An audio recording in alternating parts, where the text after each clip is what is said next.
What's up, my dudes? Jett Lawrence, is he going to win Supercross in 2022? So, this is probably one of the most frequently asked questions that I get in my live streams.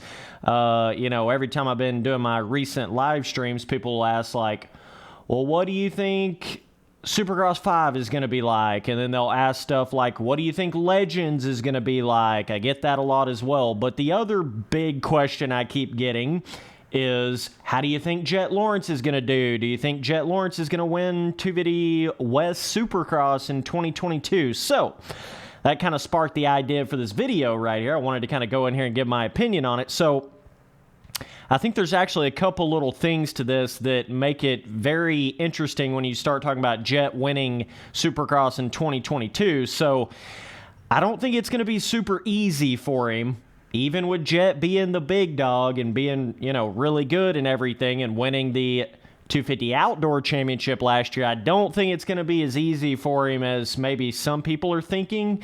Now, I do think it was kind of a blessing in disguise that Jett had his crash before the Supercross season even started.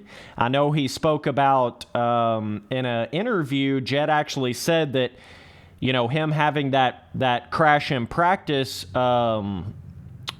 practicing at his home test track. Let me not get you confused here by thinking he crashed in practice of Anaheim 1 or some shit, but all of you boys know training at whatever Florida compound or wherever he was at, right?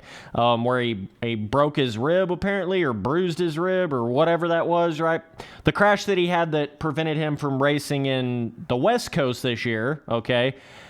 He even spoke about, he said that crash kind of brought him back down to earth a little bit. You know what I mean? It kind of calmed him down a little bit, kind of humbled him a little bit in a sense. And I can't remember his exact words that he used. He said something like, got him back straight and kept him in line or something. I think that's what it was. Like, having that crash before the season kind of kept him in line and made him not get like too far ahead of himself so I guess what I'm trying to say by that is, I feel like that was a super blessing in disguise that Jett had that crash when he did have it, because let's say he didn't have that crash before the Supercross season started and he went out there and tried to race the West Coast like he had originally planned to do.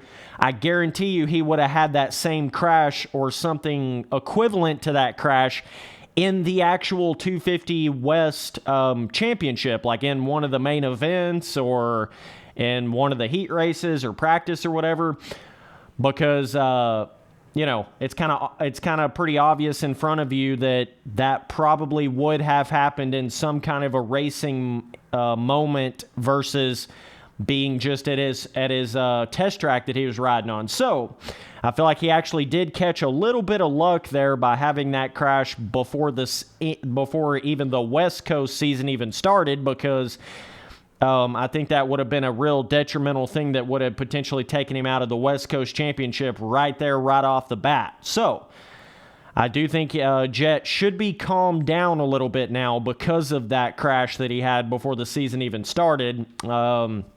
So I think that was a real big blessing in disguise right there.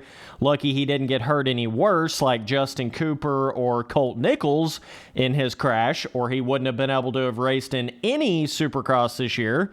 So luckily he's able to race East Coast. But my biggest question with Jett Lawrence is, can he handle that pressure in Supercross when it starts getting down to the wire and you get somebody like a Austin Forkner or somebody like Jeremy Martin or somebody like that that's real close to him in the points for the championship, and you get down there to those last couple rounds, especially when you get to the shoot-off rounds or whatever, where it includes the West and East Coast together, and you'll have like Christian Craig in there with Jett Lawrence and all them boys in there. Is he going to be able to handle that pressure when it's points on the line, getting to those final rounds? I don't really have any question that Jett can do really good at the start of a season. That's not a surprise at all that he went out there and won this last race at, Minneapolis, right? the first East Coast race, that really didn't shock me at all that Jett won that race. So, I mean, personally, I wasn't surprised by that at all. I mean, I was kind of expecting that, but it's can he hold on to it when that pressure's on the line for the championship, because he obviously knows how important that is. And if you don't remember, his last round of outdoors last year, where it was points on the line, everything was coming down to the wire, he just almost threw it all away. I think he ended up having, what did he have, like 2 crashes or some shit at that final National Lucas Oil Pro Motocross race? It was a doozy. I mean, it was like, okay now, Jett, are you going to pull this thing together? Are you going to pull this thing across the finish line? Like, come on now, bro. And that wasn't even like, they weren't, I think it was between him and, who the fuck was that? Was it Justin Cooper or who was that? I can't remember. That was second in points last year in outdoors, but whoever it was wasn't super close in points. I mean, it was kind of like Jett was supposed to go out there and just have like a decent couple of motos and he could just run away with the championship, but he had enough mistakes to where it almost started to get interesting. You know what I mean? It was like, if any of you guys remember that outdoor series last year, came down to that final round, and it was like, okay, you know, you could definitely see Jett starting to crack under that final round pressure a little bit. And I'm not blaming Jett. I mean, good Lord, like, you know, he's only 18. I mean, it's not like I'm blaming Jett. You know, I'd be shitting in my britches in the same exact token, you know, if I was in that same position as he was. Final round, about to go win your first championship ever at that age.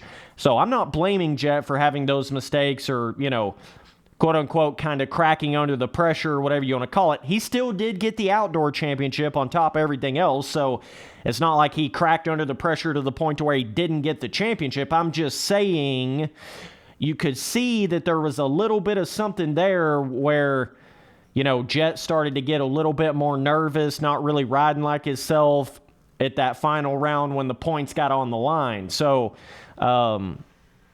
but yeah, bro, so that's basically what I'm saying here. I mean, I do think that Jett is going to be winning some races. I do think he's going to be up there in the points towards the end. Like I say, because he was lucky enough to have his little whoopsie-doo crash, right, before the season even started. He was lucky enough to kind of get that out of the way before the season started, so he should know better than to do that at this point. He should kind of have a little bit better of a gauge of his limit and kind of what he's doing. So now, you know, all the Jett Lawrence fans out there, including me, I'm a Jett Lawrence fan, we all need to knock on wood a little bit, though, because he could easily go out there and wad up his shit in a heartbeat. Like, let's not totally take that out of the possibilities here, but I just think there's a lot less of a possibility of that happening now that he's already had that crash before the season. He should have everything down a little bit better on that bike to where he's not pushing it quite as hard. And I noticed that a little bit in that first race. You know, I'm sure Jett could have pushed it harder to get even more of a gap in the front from, I think it was Forkner in second or whoever that was. Pretty sure it was Forkner. But I think he kind of realized, I don't really have to push it. I'm just going to do as much as I have to do to win this race. I think he won the race by like 2 or 3 seconds, if I'm not mistaken. I don't know. I'm just kind of talking off the top of my head. I can't remember exact numbers right here, but pretty sure that's about what he won by. But yeah, but I think it's all going to come down to like Jett's going to be in the points when you get to those last couple rounds. And if it's like Forkner that's on him in points, or Martin or Mickadoody or whoever, you know what I mean? And then you'll have like Christian Craig on those couple of shootout races that they have. That's what I'm worried about the most, is those couple of final rounds where it's like you got some bigger dogs in there like Craig, and then you got everything coming down to the points. And then Jett's thinking about the points, trying to get his very first Supercross championship. You know, he wants that shit bad. It's like, is he going to try to start slowing down, or is he going to try to keep up? Or like, I don't know what he's going to try to do at that point. I guess it all depends on the points at that point. But Smitty boy rapping out here, boy.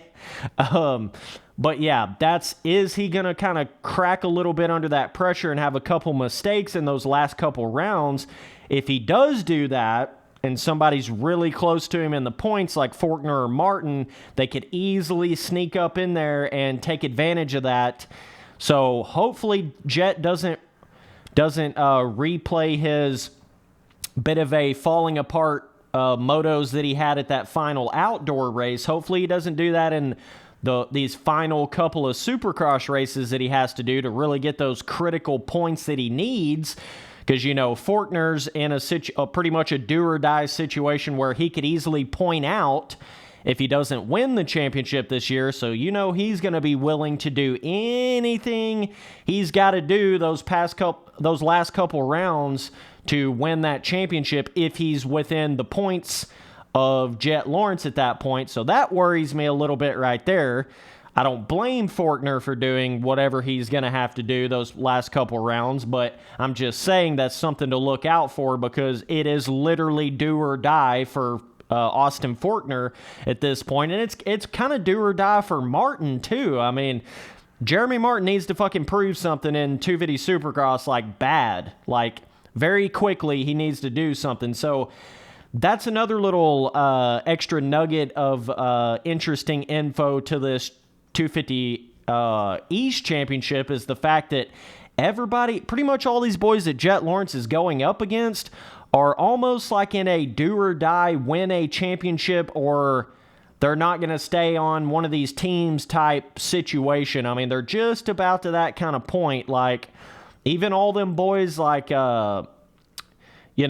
me see. Let me try to think a couple of these other guys in East Coast. Definitely let me know down in the comments what you guys think about this. I mean, I think Jett has a really good possibility of winning, but I also believe at the exact same time there's a lot of different things that could change that, There's a lot of shit in there that could make this really interesting in this 250 East Coast Championship. It's going to be really fun to watch. But, you got dudes in there like Jordan Smith, who was that other guy? I'm trying to remember. Jordan Smith. What was that other guy? Damn, he was on the Husky. May still be on the Husky. Who the Boy, there's so many names I have to remember for this shit. I know who it is. I can see his face. I just can't think of his name right now. Spency Boy's 420 brain out here putting in work, dude. It was Jordan Smith and RJ Hampshire. That was the other guy. Okay. So those two guys have been in this 250 game for quite a while now as well, and both of them would want nothing more than to go out there and win that 250 Supercross title. So you got a lot of guys that's been in it for a while, like Forkner,